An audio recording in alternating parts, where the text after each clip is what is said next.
and today I'm here with the shows I've watched recently. This is the 8th video in this series, and yeah, I have 5 shows to talk to you about today that I watched recently, and we'll just be discussing my thoughts on them. It's been since August since my last video, which I feel like is a decent amount of time. You know, it's not too much, but it's also not too little. I don't know if that makes sense. So I have no clue what I'm saying. Ignore me. I haven't done one of these in a while. So 5 shows. Let's begin with the first one being the Muppets. They only have 1 season, so I'll only be talking about that 1 season. Jim Henson's lovable Muppets return to the small screen in this mockumentary-style series that follows their personal and professional lives. So I remember watching like a part of this when it was first coming out, and then for some reason I stopped watching and I never continued. Honestly, I'm really bad at following things up like week to week.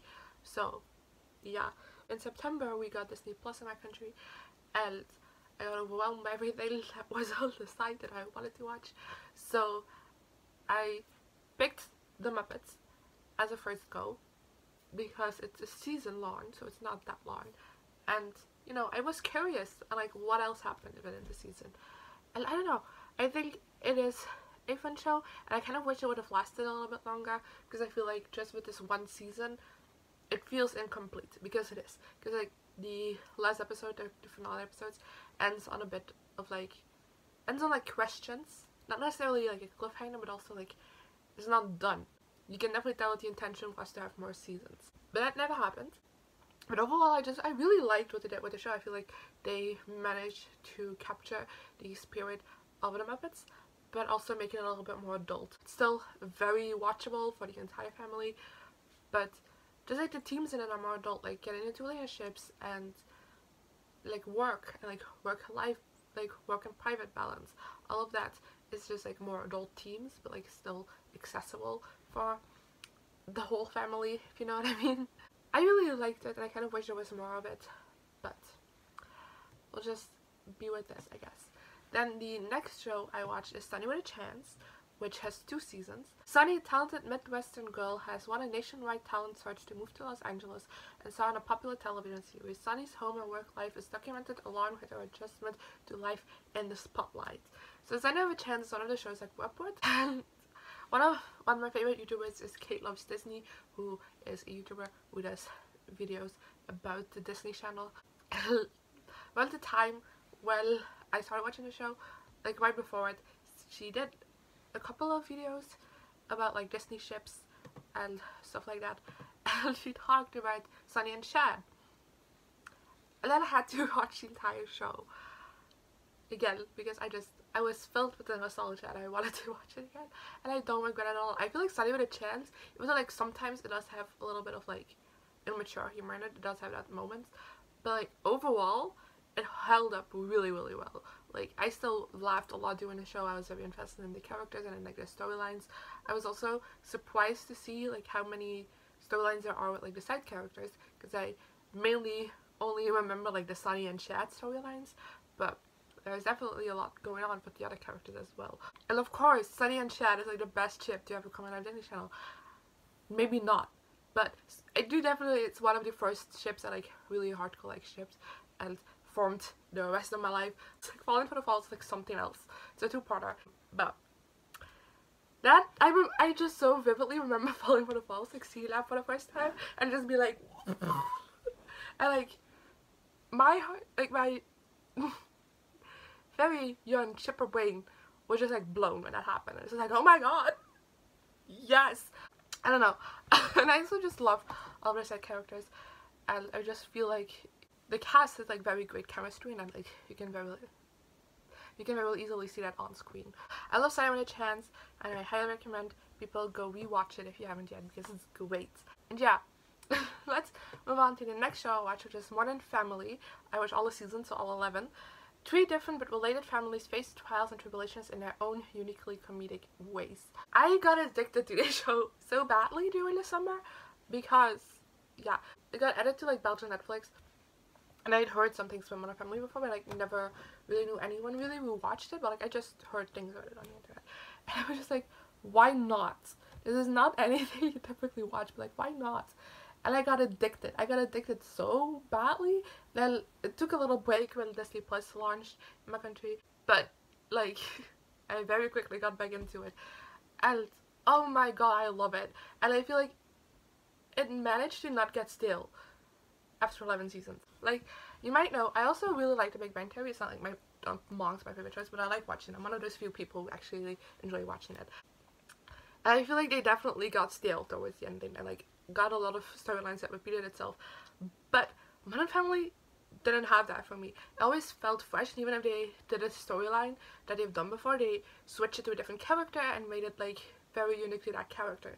I don't know if I explain it well, but there were definitely some kind of like storylines that got repeated, because you know that kind of happens in life, like people go through similar things, but they still made it like very unique to like that character and like that situation. And that was great. I really liked that. I also really liked the finale episode. I think they did it very well. It packed a punch, and it did it so good. And yeah, again, this is a show I feel like you can very well feel like the chemistry of the cast through the screen, and I really like that as well. And it's very addicting. It's just so nice to watch. And especially just like taking back to like the time when this first started airing, like I'm sure that when you originally watched this, when it started, like a lot of people like saw themselves for like the first time, which is also fantastic. Like, of course, like the rep isn't the best of the best, but like it's kind of like with Degrassi and Glee, where you know like the rep isn't always the best, even though Degrassi is the best of those three with representation. But like, you know, the rep isn't the best, but like for the time, and it's like it was revolutionary. So appreciate that as well. I can always recognize that in shows whenever I'm rewatching old ones. Don't worry. And I don't know, I did like a super long blog post on the show. I discussed every character at length and what I thought of them and like everything. And yeah, so go check that out on my fandom blog. I reviewed most of these shows on there. I did the Muppets. I don't know if I did Sonny With A Chance, I'm gonna be completely honest. And I did Modern Family, and then the next one I did as well. And the last one I didn't because I don't have a lot to say about it. So yeah, but Modern Family is fantastic. And I highly recommend you go watch it if you haven't already, because it's such a feel-good show, and it's so easy to watch, and it's so addicting. So highly recommend it. Then the next show I watched was also very addictive, and that's Mismatched. It only has 1 season, 6 episodes, fantastic. The IMDb description still refers to it as a movie, because maybe in another lifetime it was supposed to be a movie, but oh well. The movie will be a romantic film featuring 2 people who are not right for each other. The story is about Dimple, who is a tech wizard, and the guy who is interested in her. So if you've watched all my videos on my channel, you might recognize the name Dimple from when Dimple Met Rishi by Sonny because yes, this is an adaptation of that book. It's very loose. It's very loose. The first episode still, like, of course in the first episode you can already tell there's changes being made, but like it still feels very true to the story, but like the further you get into the show, like the farther away it gets from the book. But I still loved it. I watched this in one sitting. And honestly, I stayed up way too late. I had school early the next day. I shouldn't have stayed up that long, but I had to. I cried. I laughed. I loved. Oh god, the show is everything. I do kind of have some problems with it. Mainly what they did, like one of my favorite characters from the series. I already put that into the show, and I didn't like him in the show at all, but I love him in his own book. So that kind of pissed me off. But seeing that event happen, which is like a very minor thing in the first book, but it is also not that big of a thing in the show, but it is like a prevalent part of it. So to have it in there, I'm kind of like, ooh, are we gonna do a whole series? Because I want to see Pinky, I want to see Sweetie. I really would love to see Sweetie. Oh my god, can we just like, yes. But like I said, it's very different. If you read Dimple Met Rishi and kind of had a problem that the coding wasn't a part of it enough, this will solve it a little bit for you. It has more coding involved in it. Still is mainly about like the romance and the friendships these characters have, but coding is more of a prevalent part in this book. And I really liked what they did with that as well. Whenever they would like pitch their ID for like their app, it would like visually like come to life and everything. I thought that was just like amazingly done. So I love that. I also really like the new characters.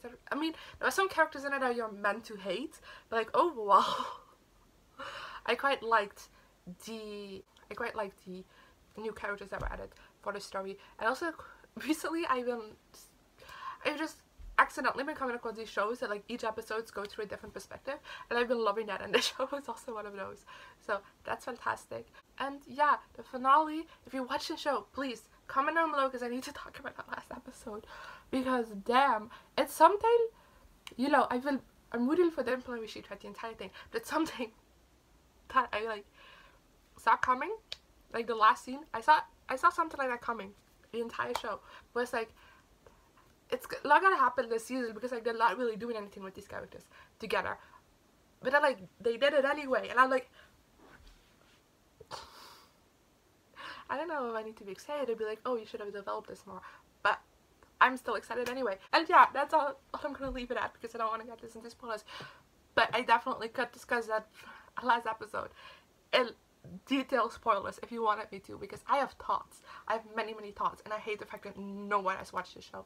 So yeah, let's move on to the last show of this video, which is Mr. Iglesias, which if you've been around on the channel for a while, you watch all these other parts, you know I love Mr. Iglesias.